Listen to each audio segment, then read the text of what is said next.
Someday, your life will flash into your own eyes. Make sure it's worth watching.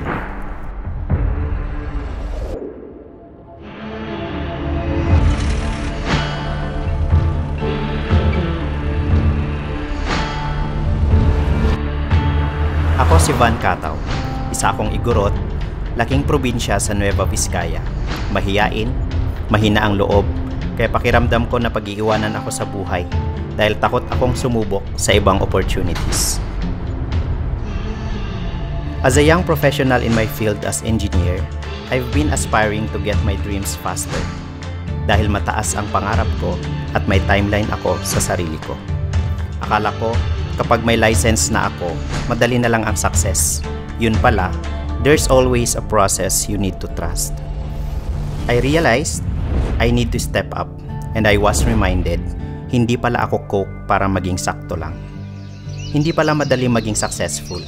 That even if I save 10,000 pesos monthly, I will never be able to get my dreams according to the timeline I've set.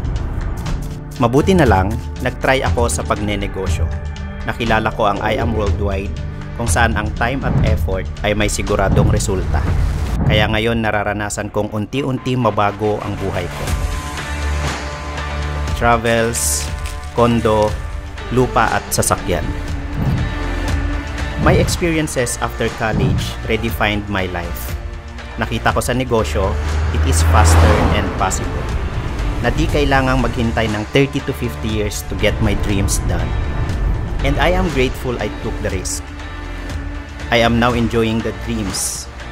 Ikaw ang scriptwriter, director at aktor ng buhay mo. Make sure it is worthwhile. I really believe in Jeremiah 29:11 that God has a plan to prosper me and not to harm me. I knew He cares for my future and I'm holding on to His promise.